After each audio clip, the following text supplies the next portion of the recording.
Hello and welcome to KGW News at 5 o'clock on this Friday. We made it to Friday, the last Friday in May, if you can believe that. It seems like we've been in a sort of a time bubble. I can't tell if time is moving fast or if it's moving slow, but we are moving through this pandemic together, and thank you for joining us.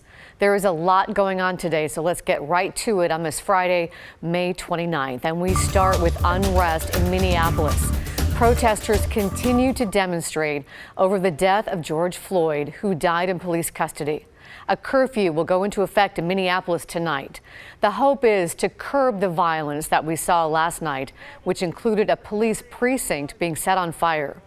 Earlier today, the white Minneapolis officer who knelt on Floyd's neck was arrested and charged with murder. Here in Portland, several hundred people gathered for a rally to mourn Floyd's death. Kylie Boshi reports.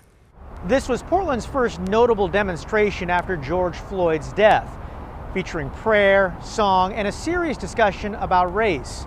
Important to note, it was peaceful. We're gonna keep on marching, keep on talking, walking up the freedom's way. Ain't gonna let nobody. An emotional crowd, most donning masks and keeping their distance, filled Terry Shrunk Plaza in downtown Portland. I'm here today to say we don't have to live like this.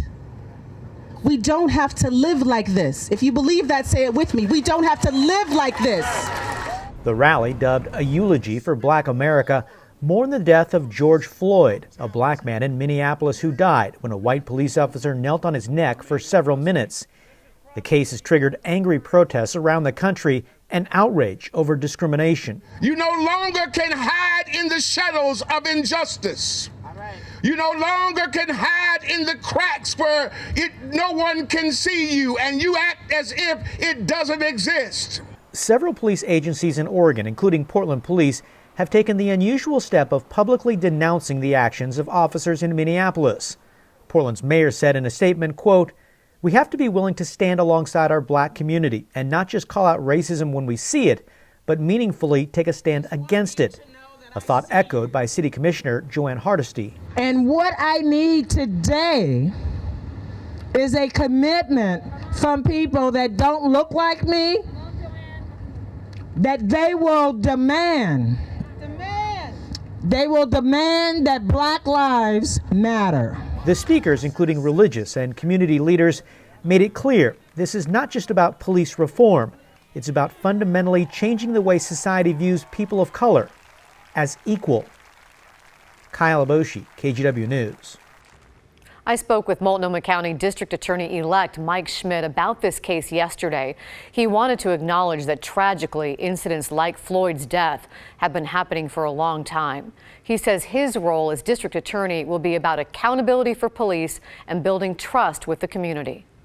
I've called in this campaign for outside or independent investigations of these things, these types of incidents, so that the public can have trust that it's not just the prosecutors in Multnomah County who always work with the police officers in Multnomah County policing themselves, but that we actually have some independent voice coming in and reviewing these cases. I think that that could go a long way to restoring and building trust to the community that the law is being applied equally to everybody.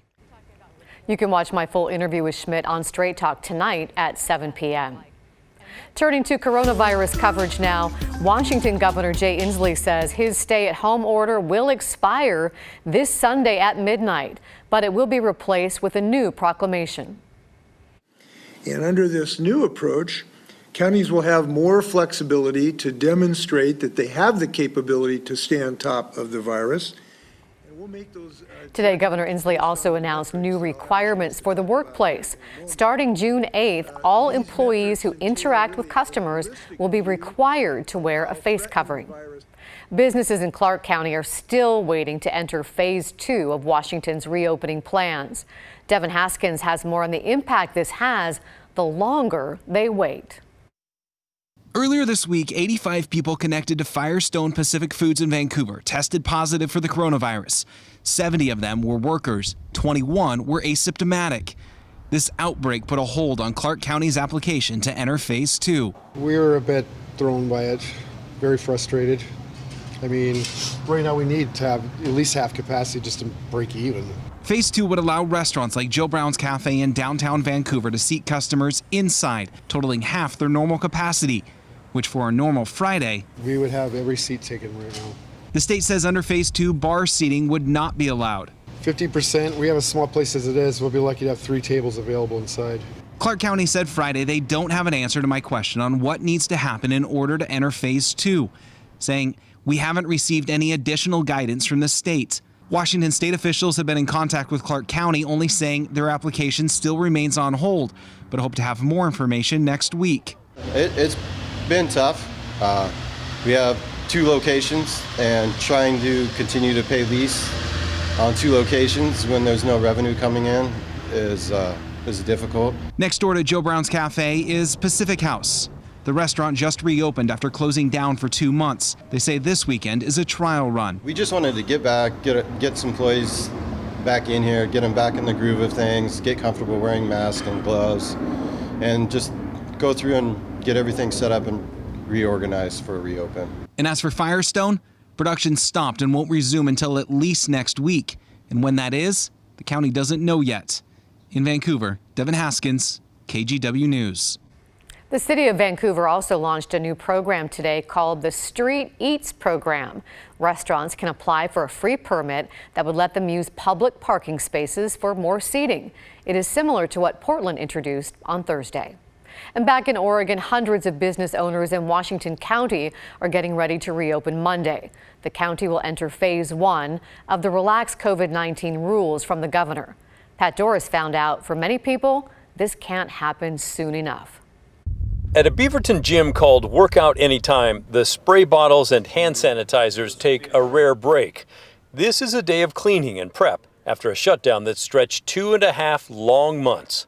Owner Jason Loba bought the franchise at the first of the year. We shut down March 23rd, and so being off, not being able to draft members, for that amount of time things were really starting to get tricky. He said his place will have cleaning standards that go way beyond what the CDC recommends and believes the gym's reputation for being spotless will lure customers back. So we're really confident that you can come here and work out and feel safe about the cleanliness here. The feeling is the same at Frenchie's Modern Nail Care in Beaverton.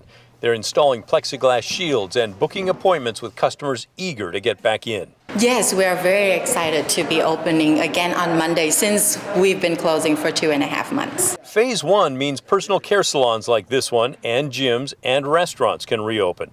But everyone is concerned about the COVID-19 virus, so customers here will have to book appointments online and wait in their car until a text tells them to come in. Owner Lynn Halama said her team and her business are ready. We have also an autoclave that clean all our implement just like as a dental office, so everything is nice, fresh, and clean. In Hillsborough, the Bennett Coffee Roasting Company offers hand sanitizer with your caffeine and a variety of masks for sale. We have 3 different kinds of masks. Behind the scenes, it's been tough. It's been pretty scary. It's pretty hard. The husband and wife got no federal support and no unemployment. They sold coffee online and cannot wait to get customers back into their store on Monday. We're all worried about how we're going to make the rent on the buildings that we've been closed for 2 months, and how is that rent factoring into the income that's going to come in the next 3 months. Those business owners and many more, I'm sure, hope that the worst of the financial impacts of COVID-19 are behind them. But it could take a long time for all of us to get out of this. The state's Office of Economic Analysis estimates it will take between 2 and 7 years for Oregon's economy to return to normal. In Southwest Portland, Pat Doris, KGW News. Well, that is sobering. And here's a look at the number of confirmed coronavirus cases reported each day in Oregon since the outbreak began. 48 new cases were confirmed today. The number of new cases continues, though, to trend downward. Over 4,100 Oregonians have tested positive out of more than 122,000 total tests. Now let's take a look at Washington. Washington continues to see more cases than Oregon each day, but the average is also trending downward. In Washington, there are over 21,000 positive cases out of more than 348,000 tests. The pandemic has also impacted the real estate market. Now, as the season would normally heat up, the big question is to hold in-person open houses or not. Without real guidance from Governor Kate Brown about this, Oregon realtors are split. However, the Oregon Association of Realtors updated guidance this week saying open houses can happen, but there are guidelines to follow. Realtors should provide hand sanitizer and disinfecting wipes, prioritize reservations, and only allow one family inside a house at a time to keep everyone safe. I feel safe, my team feels safe, and I've allowed all of my clients and all of my team to opt out if they don't. Everyone can make their own choice, from seller deciding whether or not they're going to show their property or put their home on the market, to buyer who's going to decide if they're going to go to an open house or if they want a private showing. Other realtors say they're concerned about the safety of their clients and have made the choice not to hold open houses for the time being.